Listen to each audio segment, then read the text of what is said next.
I'm Aunty Lil, and I was born in Cherbourg and wasn't raised here though.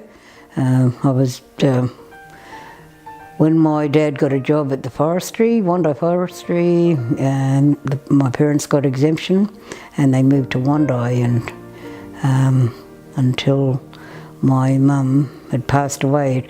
It wasn't for very long because she, from what I was told, that she was pretty sick anyway. And after that, my auntie, my mum's sister, took myself and my younger sister, one of my younger sisters, and my brother to live with her in Eidsvold with my maternal granddad.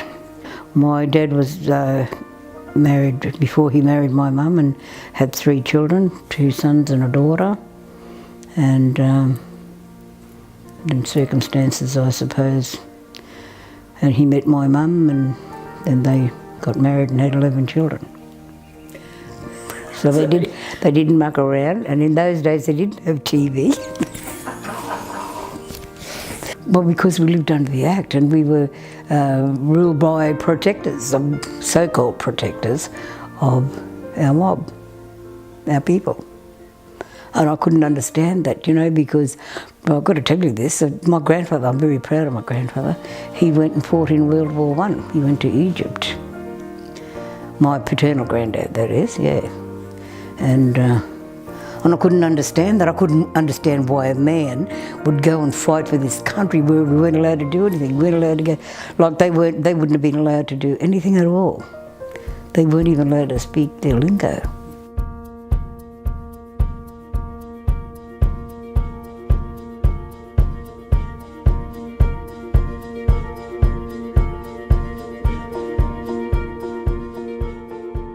I can't remember what my mum looked like, but I can remember the night. What was happening when she passed away, because I can remember my brother gathering us together and we were all crying in the room, and I still remember the house where we lived, yeah.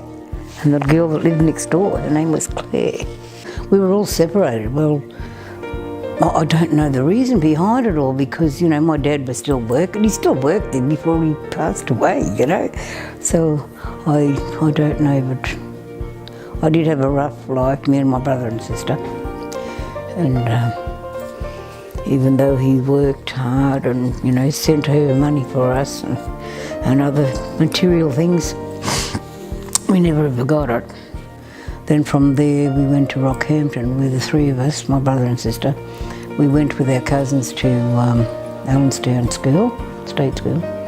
And when I was about 14 or 15 years of age, I went out to work.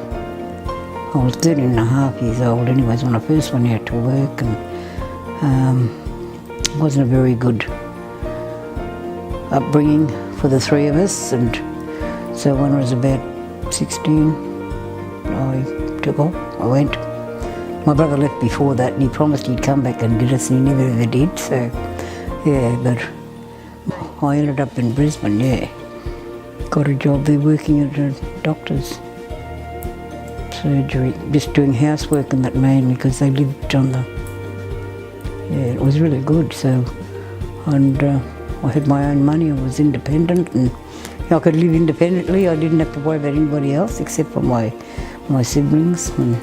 And I had a younger brother and sister, and I didn't get to see them for a long, long time either. My youngest sister, she was 13 before I got to see her again. And my youngest brother was in the dormitory here in Cherbourg. He was raised by my sister from my dad's first family, and he called her mum. And then after a while I just sort of travelled around. I ended up back over in Eidsvold, and I worked at the hotel, I worked at the hospital, and then I met up with a fellow that come from here. But he didn't actually come from here. He was born in Quilby, but they were doing ring barking and things like that, and I ended up with him. And after about 28, 29 years we got married. We had 6 kids first. 28, 29 years. We had about 6 kids then, And then we end up getting married on my daughter's birthday. No, he just said, well, we'll get married. And I said, well, okay. And so we did. It didn't matter where I was. It was just like, when am I ever going to see my dad again, And when I first come back here, it was with my uncle, and then I still didn't get to see my dad. And I think at the time my dad was out working, so I only got to meet my sister. After a while, with my partner, I still hadn't met him then either when I come back to Cherbourg, and we lived down in Gympie, and one day my dad turned up at my house with my brother.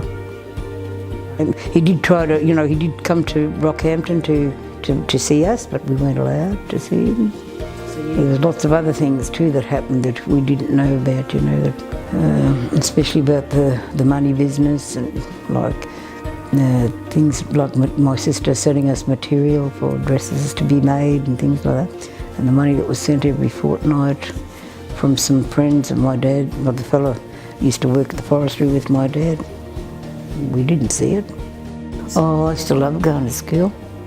Just to get out of the house. I love going to school, and I only went to grade 7, but I think I got good brains in my head. Life skills have got me through.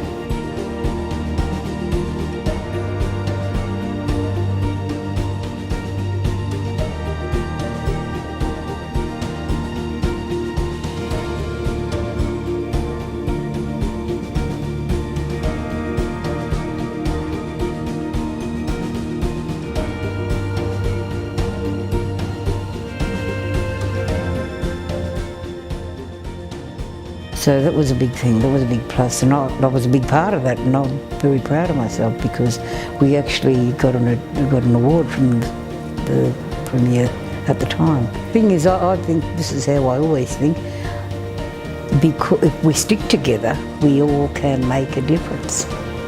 And I think even if we stick together as females, as women in this community, that we make a difference. We've already made a difference, but we can make it better than that difference if we do things together.